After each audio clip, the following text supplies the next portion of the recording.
크고 놀라우신 주님의 사랑, 갚을 길 없는 그 주님의 사랑을 받은 저와 여러분들인 줄 믿습니다. 이 갚을 길 없는 주님의 크고 놀라우신 그 사랑을 받은 저와 여러분들, 그 사랑을 나누고 그 사랑을 전하고 그 사랑을 세상 가운데 외치며 살아가는 믿음의 장부가 되어지시기를 주님의 이름으로 축복해 드립니다. 우리나라에서 상영한 영화 가운데에서 1,000만 명 이상 관객을 모은 영화가 34편이 있습니다. 그 가운데에서 우리나라 영화는 25편이 있는데요. 최근에 1,000만 관객 이상 모은 영화가 있죠. 장항준 감독의 왕과 사는 남자입니다. 아마 거의 대부분 보셨을 것 같아요. 관객이 무려 1691만 명이 들었다고 해요. 보았다고 합니다. 아마 그래서 거의 대부분의 우리 교우들이 보았으리라 생각을 합니다. 우리나라 상영한 영화 가운데 그래서 단독 2위에 올랐습니다. 그래서 요즘 종종 그 장항준 감독이 나와서 에피소드를 이야기할 때마다 재밌기도 하고 또 놀랍기도 했습니다. 그 한 줄밖에 되어지지 않는 그 실록이 기록되어 있는 그 한 줄밖에 되지 않는 내용을 가지고 그런 이야기를 펼쳐냈다. 근거 없이 할 수 없잖아요.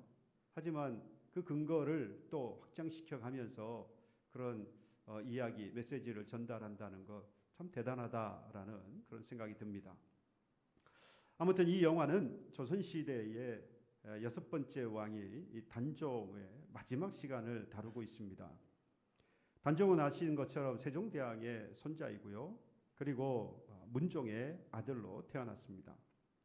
하지만 이 어린 나이에 왕이 되어지는 바람에 그의 숙부였던 수양대군에 의해서 왕위를 빼앗기고 노상군으로 강등이 되어서 강원도 영월로 유배를 가게 되어지죠. 영화는 바로 이 유배지였던 이 영월에서 어린 단종과 그리고 그를 보살폈던 촌장 어몽도의 관계 또 그들이 살았던 이야기를 그리고 있습니다. 영월에 도착했던 그 단종의 여러분들 모습을 기억하십니까?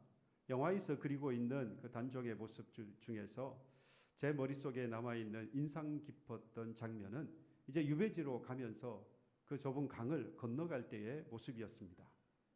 그때는 왕으로서의 어떤 그런 왕복을 입고 있지도 않았고 그리고 왕자도 아니었습니다. 그리고 군사들이 또는 신하들이 따르지도 않았습니다. 그저 작은 뗏목에 그와 그를 따랐던 요종이라 그래야 되나요? 시녀라 그래야 되나요? 그 한 사람과 그를 지키려고 했던 군사 외에는 사람이 없었습니다.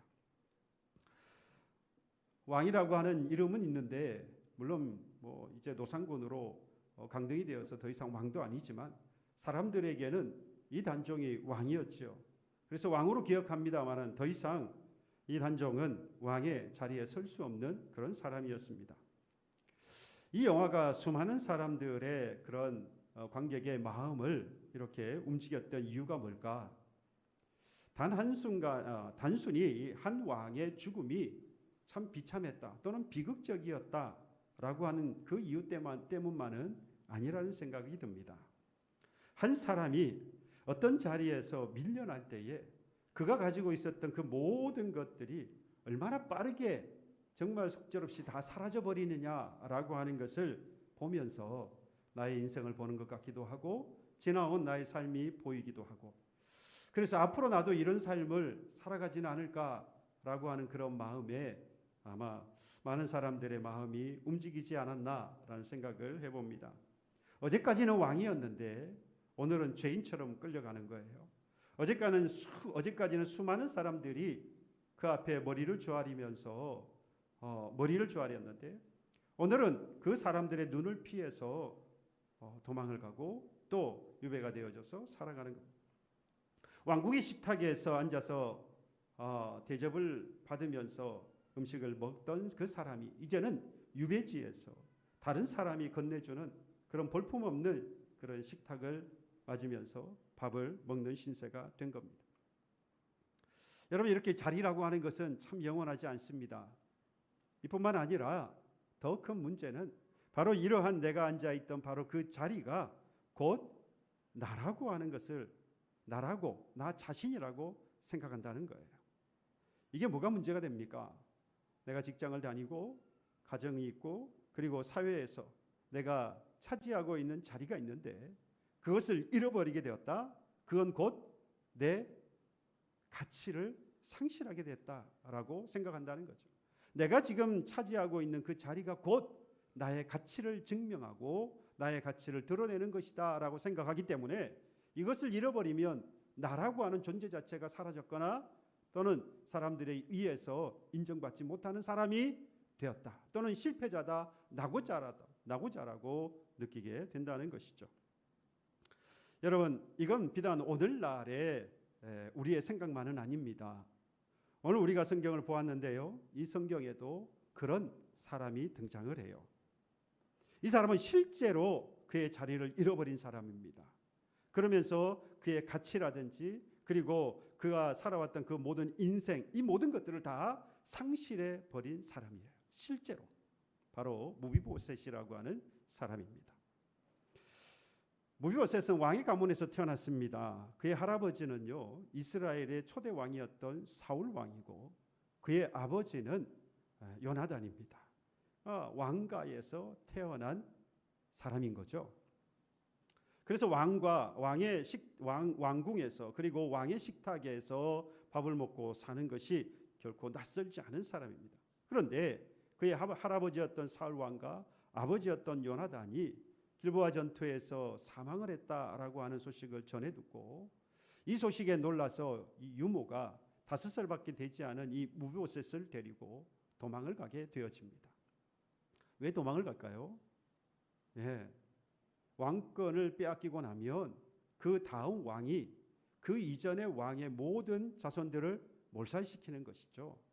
그래서 이 무비보셋이 죽을까 해서 그를 돌보았던 이 유모가 급하게 이 무비보셋을 안고 도망을 간 겁니다. 그런데 너무 서둘렀던지 이 아이를 떨어뜨리고 맙니다. 그래서 성경에 보면 다리를 절었다라고 했어요. 그러니까 평생 다리를 저는 장애를 안고 이 무비보셋은 살아가게 된 것입니다. 왕궁에서 자라야 할 아이가 이제 사람들의 눈을 피해서 숨어야 했습니다. 왕의 식탁에 앉아서 왕의 대접을 받고 살아야 했던 이 아이가 로드발이라고 하는 곳에 숨어서 다른 사람들의 보호를 받으며 하루하루를 살아가는 신세가 되어진 겁니다. 한 사람의 인생이 일순간에 나락으로 떨어져 버린 것이죠. 그러나 이 무비보셋의 인생이 단 한순간에 나락으로 떨어진 것, 인생이 나락으로 떨어졌다라고 하는 그 이유가 여러분 우리가 대부분 생각하면 눈에 보이는 것들을 생각해요. 왕궁에서 살며 왕자로서 대접을 받고 살아야 하는 사람이 이제 도망자 신세가 되었다. 뿐만 아니라 두 다리에 장애를 입은 그런 사람이 되었다. 이것 때문에 여러분 불행하다 또는 인생이 나락에 떨어졌다라고 보는 것은 일면만 보는 겁니다. 눈에 보는 것만 보기 때문에 보는 거죠. 물론 왕자가 왕궁을 떠나서 도망자 신세로 살고 장애를 입고 평생을 산다. 충분히 불쌍하고 안타까운 인생이 된 것은 사실이죠. 하지만 무비보셋의 인생을 무너뜨렸던 것은 따로 있습니다. 바로 일평생 앞으로 죽음의 두려움 속에서 살아야 한다라고 하는 겁니다. 무비보셋은 사울 왕가의 정통 혈통을 이어받은 사람입니다. 그래서 왕조가 바뀐 그러한 상황에서는 이 마치 이 단종과 같이 언제든지 옛 왕조를 세우려고 하는 그런 무리들, 그런 세력들이 있다면 뭉쳐서 이 무비보셋을 이용하려고 할 거예요. 그러니까 무비보셋은 자신 스스로는 왕이 되려고 또는 반역을 일으키려고 하는 뜻이 없었다라고 할지라도 그 사울의 왕의 손자인 이상 여러분 이 새로운 왕이 된 다윗에게는 위협의 존재가 될 수밖에 없는 거죠. 그래서 무비보셋은 목숨의 그 위협을 느끼고 예루살렘에서 멀리 떨어진 로드발이라고 하는 곳으로 가서 숨어서 살게 된 것입니다. 하지만 여러분 생각해 보세요. 아무리 예루살렘에서 멀리 떨어진 로드발이라고 하는 곳에 숨어 산다고 할지라도 여러분 다윗의 군사들이 만약에 이곳을 찾아오게 되어진다면 그럼 어떻게 되겠습니까? 죽는 것은 이미 정해진 사실 아니겠어요? 그동안 그렇게 역사가 흘러왔고 그러니 자신도 그렇게 될 것이라고 생각했기 때문에 결국 이곳까지 도망을 온 것이니까 만약에 다윗이 보낸 군사가 찾으러 왔다면 결국 죽는 것입니다. 그러니 하루하루 사는 삶이 사는 게 아니죠. 두려움과 공포 속에서 죽을지도 모른다고 하는 그 두려움 속에서 하루하루 살아가는 겁니다. 누군가 와서 문을 똑똑똑 두드리면 혹시라도 이 다윗이 보낸 군사가 아닐까 아마 깜짝깜짝 놀랐을 거예요. 왕국에서 자신을 찾는다고 하는 그 방이 확 붙었다면 여러분 어떻겠습니까? 눈앞이 아마 깜깜했을 거예요. 이제 나는 죽었구나. 자신의 이름이 알려지는 그 순간에 죽게 될 것이라는 생각에 밤잠을 자지 못했을 거예요. 밤잠을 설쳤을 겁니다. 그런데 저는 이 무비보셋의 이러한 삶을 생각해 보면서 그래서 무비보셋뿐만 아니라 오늘을 살아가는 우리의 모습도 여기에 투영이 되었습니다. 우리도 두려움 속에 살아갈 때가 있지 않습니까? 과거에 내 잘못이나 내가 실수한 것들이 혹시 드러날까 봐서 우리는 숨습니다. 또다시 사람들에게 상처를 받을까 봐서 내 마음을 사람들에게 내어놓지 않고 숨깁니다. 실패한 것들이 있다면 이것이 혹시 사람들에게 보여질까? 그 실패한 것들이 드러나지 않도록 또는 실패하지 않은 것처럼 숨깁니다. 왜 자꾸 숨길까요? 두렵기 때문이죠. 아담과 하와처럼 이 하나님께서 내 삶을 혹시라도 속속들이 다 들여다보시면서 책망하거나 또는 벌하실 것이라 그런 마음 그런 생각 때문에 하나님에게로부터 거리를 자꾸 두려고 하고 또 교회로부터 멀어지려고 그러다가 신앙생활에 동력을 잃어버리고 마치 파선한 배와 같이 세상으로 흘러가 버리는 겁니다. 우리는 이 무비보셋 같이 신체의 장애를 입지 않았을 수 있습니다. 하지만 두려움 때문에 하나님과 사람들 앞으로 나아가지 못하고 있다면 비록 신체는 건강할지 모르지만 그의 마음과 그리고 영혼은 이미 쩔뚝거리며 살아가는 사람과 다를 바가 없습니다. 그러면 우리는 이 두려움의 공포 속에서 어떻게 벗어날 수 있을까? 이걸 찾아야 되지 않겠습니까? 아무리 두려움 속에서 살아갈 수밖에 없는 이 시대의 삶이라고 한다 할지라도 그것이 전부가 아닌 거예요. 분명히 하나님이 원하시는 것은 제가 좀 항상 강조해서 말씀드리죠. 평안과 안식과 행복한 삶을 살기를 원하시는 것이 하나님의 마음이라고 그랬습니다. 아무리 세상에서 그렇다면 우리가 두려움을 느끼고 심지어 죽음의 공포에 쌓인다 할지라도 하나님은 뭐 하시기를 우리가 평안과 안식과 행복하게 살아가기를 원하시는 하나님이시기에 분명히 뭐가 있겠습니까? 그 두려움의 공포 속에서 벗어날 수 있는 길은 있다라는 이야기죠. 그걸 오늘 다윗이 이 무비보셋을 대하는 태도에서 우리가 발견할 수 있어요. 어느 날 다윗이 사울의 집에 아직도 남은 사람이 있느냐라고 묻습니다. 1절에 여러분 이 말에서 여러분들은 뭘 알 수 있죠? 아직도 남은 사람이 있느냐라는 말은 지금까지 이 사울의 자손들이 있는지 없는지 계속해서 뭐 했다? 찾아왔다는 거죠. 계속해서 찾았다는 이야기입니다. 그리고 하는 이야기가 아직도 남은 사람이 있느냐라고 묻는 겁니다. 무비보셋이 그토록 두려워했던 일이 지금 뭐로 드러난 거죠? 현실로 드러났어요. 이제 발각되어지면 죽을 일만 남았다라고 생각이 듭니다. 그런데 이 다윗의 질문은 이게 우리가 예상했던 것과 전혀 다른 방향으로 흘러갑니다. 3절에 가서 보시면 왕이 이르되 사울의 집에 아직도 남은 사람이 없느냐?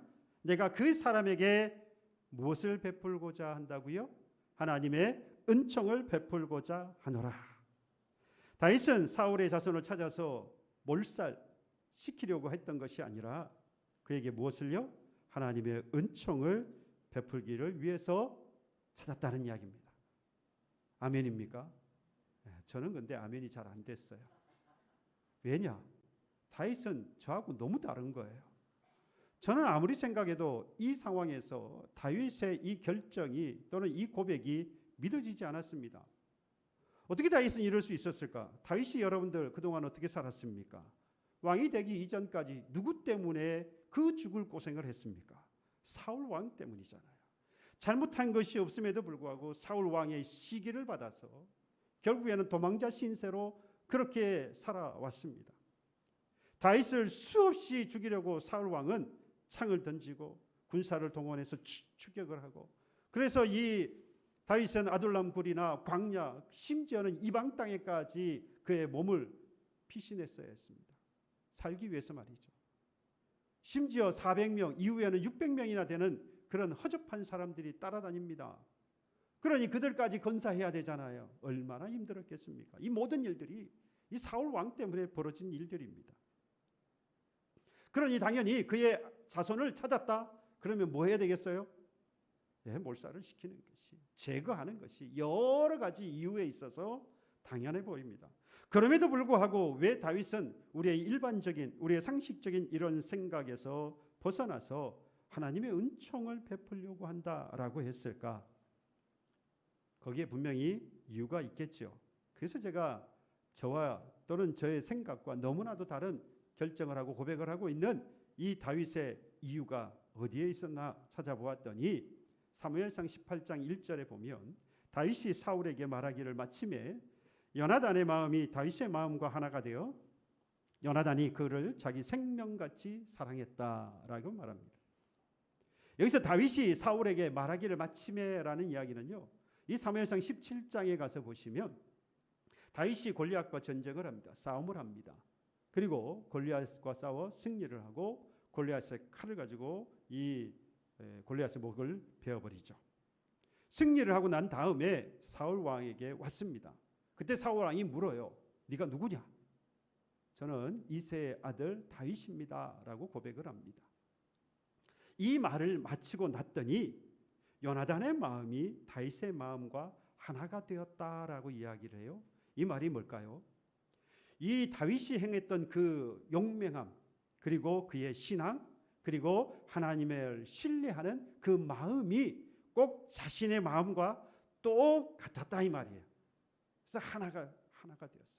그때로부터 이 요나단은 다윗을 자기의 생명같이 사랑하게 되었습니다. 여러분, 이후에 요나단은요, 다윗이 생각해 보면 요나단은 다윗이 아니라고 한다면 왕이 될 사람이에요. 그럼에도 불구하고 아버지인 사울 왕이 다윗을 쫓아다닐 때마다 도망갈 수 있도록 도왔고, 아버지의 그 명령에도 불구하고 그 분노를 무릅쓰고 다윗이 도망갈 수 있도록 도울 뿐만 아니라 다윗을 보호했습니다. 두 사람의 신분과 나이는 큰 차이가 있습니다. 요나단은 왕자이고요, 그리고 다윗은 목동입니다. 같이 겸상할 수 있는 사람이 아니에요. 누구의 사랑을 받을 만한 자격이 다윗에게 있지 않습니다. 심지어 왕과 왕의 자녀의 왕자의 사랑을 받는다. 여러분, 이건 쉬운 일이 아니죠. 이 두 사람은 나이 차이도 꽤 납니다. 대략 한 5세, 많게는 약 20세, 그 정도 차이가 납니다. 그럼에도 불구하고 이 요나단은 이 다윗이 가지고 있던 하나님을 향한 신뢰와 그리고 용기, 그리고 그 신앙, 이걸 보고 그의 마음과 같아서 영적 유대감, 영적 공감대를 형성하면서 이 다윗이야말로 왕이 될 사람이라, 그 마음을 가지고 끊임없이 이 다윗을 돕게 되어진 것이죠. 그러니까 다윗이요, 모비보셋을 찾은 것은 어느 날 갑자기 불쌍한 마음이 들어서가 아닌 거예요. 다윗은 오래전에 이 요나단과 맺었던 뭐가 기억이 난 겁니까? 약속이 기억이 났어요. 뭐라고 약속을 했느냐? 도움을 받으면서 다윗이 했던 약속은 너의 가족을 지켜주겠다라고 약속을 했습니다. 그 약속을 기억했던 다윗이 오늘 이 무비보셋을 찾게 되어진 것이죠. 그러나 무비보셋의 형편을 한번 볼까요? 단 한 번도 다윗을 위해서 일한 적이 없는 사람입니다. 아무것도 한 적이 없는 사람이에요.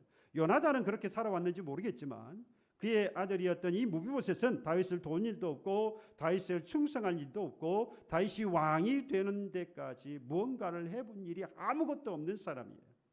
오히려 다윗의 왕권을 뭐하는 사람이죠? 위협하는 그런 존재일 뿐입니다. 그런데도 불구하고 다윗은 무비보셋에게 은혜를 베풀려고 했는데 정확하게 그래서 7절에 그 이야기를 하고 있어요. 내가 반드시 네 아버지 요나단으로 말미암아 내게 은총을 베풀리라. 누구의? 요나단의. 그 약속을 이 다윗은 기억하고 있었던 것이죠. 그러니까 다윗은 무비보셋이 뭐 착하게 살았기 때문에 또는 장애를 입은 사람이 되었기 때문에 또는 누군가보다 뭔가 착한 마음을 가지고 있기 때문에 아닙니다. 그 어떤 이유도 없어요. 요나단과 맺었던 바로 그 약속 때문에 그의 아들이었던 무비보셋을 찾아서 은총을 베풀려고 했다는 거죠. 비록 약속했던 요나단은 세상을 떠나고 없지만 그와 약속했던 그 약속만큼은 이 다윗의 마음에 살아남아 있었던 거죠. 여러분, 하나님은 이렇게 무비보셋처럼 두려움 가운데 떨고 있는 사람들을 여러분 지금도 찾고 계십니다.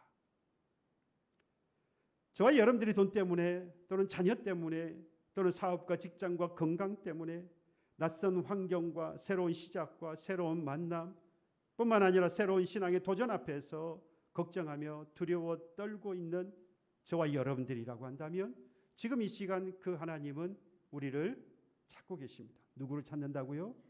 두려워 떨고 있는 그 사람을 하나님은 찾으십니다. 뭐 하시려고?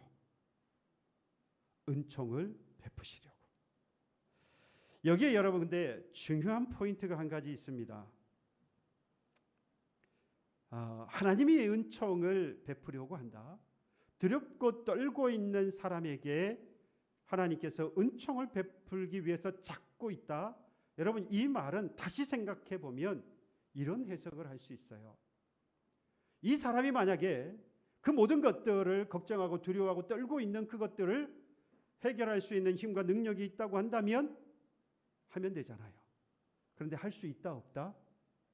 없다는 이야기예요. 없기 때문에 하나님께서 무엇을? 은총을 베풀기를 원하신다는 거죠. 한번 생각해 보세요. 예수님께서 이 땅에 오셔서 많은 기적들을 행하셨습니다. 12의 혈루증을 앓던 여인, 이 여인은 예수님의 옷가만 만져도 나을 것이라고 하는 그런 마음이 생겼어요. 그래서 예수님의 옷가를 만졌더니 병이 나았어요. 여러분, 나면서부터 걷지 못하고 앞을 보지 못했던 사람, 예수님의 말씀으로 그의 눈이 열리고 그리고 그의 다리가 강건해져서 걷고 뛰게 되었습니다. 38년 된 병자, 불치병자가 남을 있고요. 38년 동안이나 누워 있었던 그 사람을 우리 주님께서 일으켜 세워주셨습니다. 백부장의 믿음을 보시고 그의 하인을 낫게 해주셨어요. 심지어 가는 도중에 이미 그의 하인이 나았습니다. 귀신 들린 자에게서 귀신을 쫓아내 주셨고요. 심지어 세리와 죄인들, 사람들에게 손가락질을 당시에 당했던, 그래서 그 인생이 마치 실패자요 낙오자로 찍혀 있었던 바로 그들에게까지 그들이 당하고 있었던 모든 고난과 고통을 누가? 예수님께서 그들에게 찾아가셔서 여러분 치유하시고 회복해 주셨다고 하는 것은 뭘 의미할까요? 그들의 힘으로는 해결할 수 없다는 이야기입니다. 그들이 가지고 있었던 힘과 능력, 그들이 소유했던 그 어떤 것으로도 이 모든 것으로부터 이 고난과 고통 또는 그 두려움에서 벗어날 수 없기 때문에 예수님께서 그 은총을 베풀어 주신 거예요. 이후에 보면 이런 사람들이, 고침을 받았던 이 사람들이 다시 그 병을 얻었거나 또는 귀신이 들렸다는 이야기가 없습니다. 왜 그럴까요? 예수님이 하셨던 그 능력은 또는 예수님이 베푸셨던 그 은총은 완벽한 것이기 때문입니다. 여러분, 우리는 아무리 능력이 있고 아무리 가지고 있는 힘이 있고 또 노력을 한다고 할지라도 우리는 온전히 해결할 수 없습니다. 오직 예수님의 베푸시는 은총으로 평생 낙오자로 평생 패배자로 살아왔던 사람이라고 할지라도 여러분 그 모든 것에서 그 두려움에서 벗어날 수 있는 것이죠. 그래서 다윗도 분명하게 거듭해서 이야기해요. 1절, 3절, 7절에 보면 1절에 보니까 그 사람에게 은총을 베풀리라. 3절에 내가 그 사람에게 하나님의 은총을 베풀고자 하노라. 7절에서도 반드시 내 아버지 요나단으로 말미암아 내게 은총을 베풀리라. 아멘이십니까? 여러분들 옆에 계신 분 축복하세요. 하나님은 당신에게 은총을 베푸시기를 원하십니다.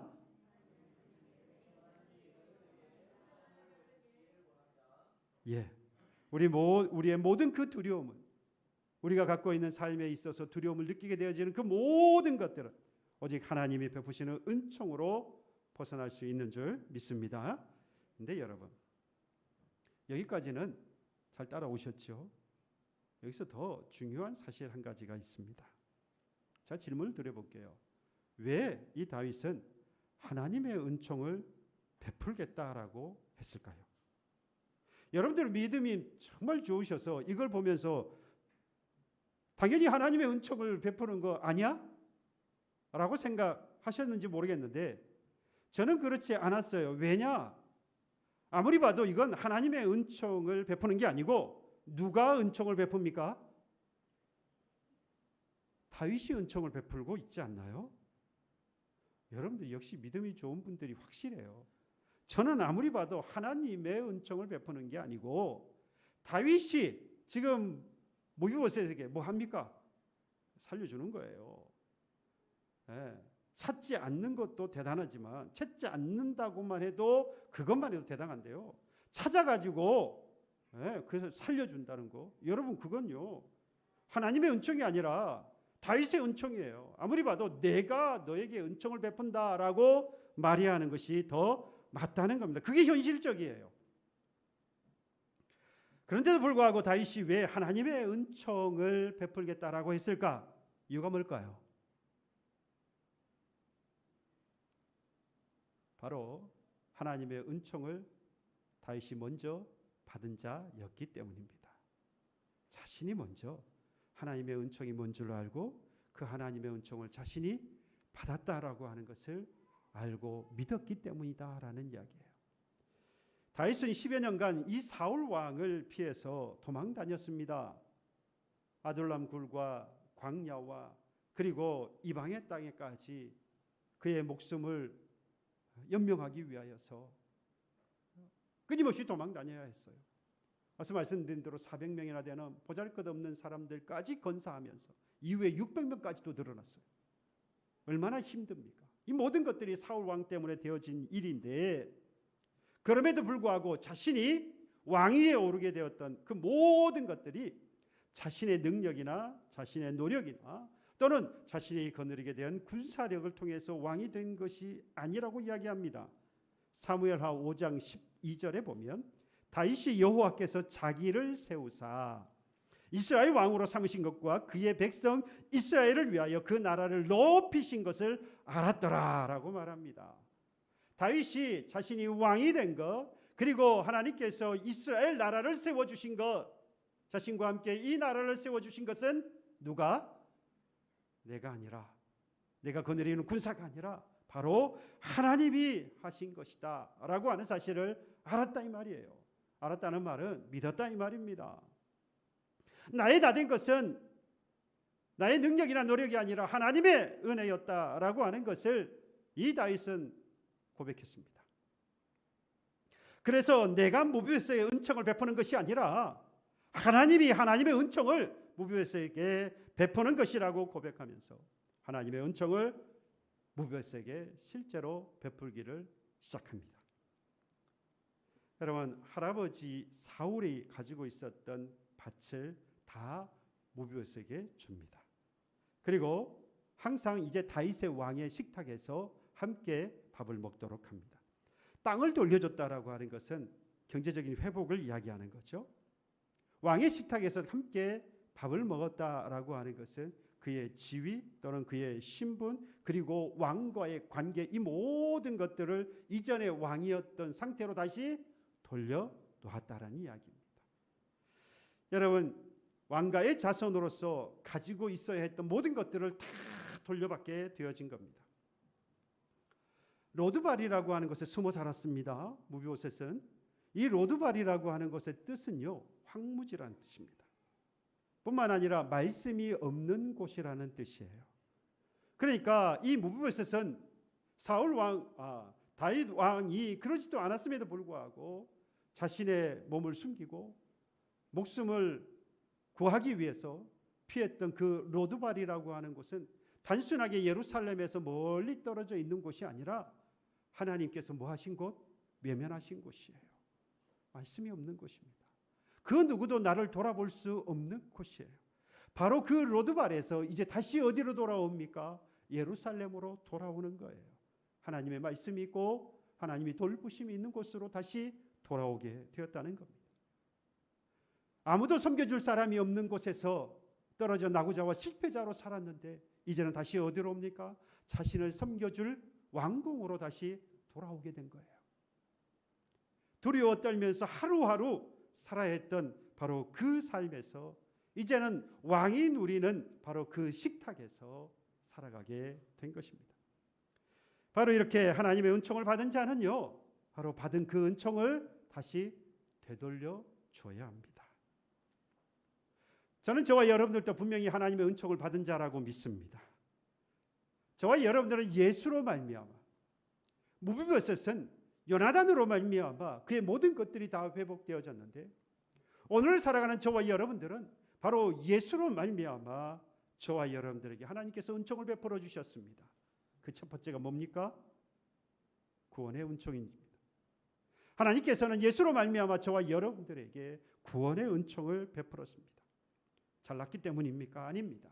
더 많은 것들을 가졌기 때문입니까? 아닙니다. 노력했기 때문입니까? 아닙니다. 어떤 뛰어난 능력도 뭔가를 잘했기 때문도 누군가보다 더 낫기 때문에 아닙니다. 오직 예수로 말미암아 하나님께서 저와 여러분들의 구원의 은총을 베풀어 주셨고 뿐만 아니라 더 나아가서 하나님께서 이미 예비해 두신 영원한 하나님의 나라가 있습니다. 믿으십니까? 근데 여기서 더 중요한 게 있잖아요. 영원한 나라가 예비되어져 있는데 내가 못 가면 아무 상관없잖아요. 그런데 그 영원한 나라를 예비해 두신 하나님께서 그 나라에서 영원히 살아갈 생명을 우리에게 또 주셨어요. 이게 바로 하나님께서 예수로 말미암아 우리에게 베풀어 주신 은총인 겁니다. 우리는 이 은총을 이미 받고 살아갑니다. 그렇다면 이 믿음이 있다면 우리는 그 하나님의 은총을 받은 자이니 이제 그 하나님의 은총을 뭐 해야 되겠습니까? 되돌려 주어야 하죠. 애초부터 그것은 내 것이 아니었기 때문입니다. 여러분, 저와 여러분들, 내가 지금 두려워 떨면서 무서워하고 있는 것이 뭡니까? 하나님은 예수를 통하여서 우리에게 은총을 베푸셔서 오늘 뭘 해주시기를 원하느냐? 바로 우리가 두려움에서 벗어나서 평안과 안식과 그리고 행복한 삶을 살기를 원하시는 하나님이십니다. 나를 두려움에 떨게 하는 그 세상을 더 이상 이제 바라보지 마시기 바랍니다. 황무지와 같은 하나님의 말씀이 없는 곳과 같은 그 로드발에서 은총을 베풀어 왕의 자리에까지 인도하시는 바로 그 하나님을 바라보십시오. 그 하나님은 그 두려움에서 벗어나서 평안과 안식과 그리고 행복을 누리며 살아가기를 저와 여러분들에게 원하십니다. 그래서 은총을 베푸시는 주님이십니다. 하나님의 그 크신 은총을 받은 자로서 여러분, 마지막으로 당부드립니다. 내가 받은 그 은총을 나눌 줄 아는, 전할 줄 아는 그런 저와 여러분들과 여러분들의 삶이 되기를 주님의 이름으로 축복합니다. 함께 찬송하겠습니다. 나의 안에 거하라, 두려워하지 말라.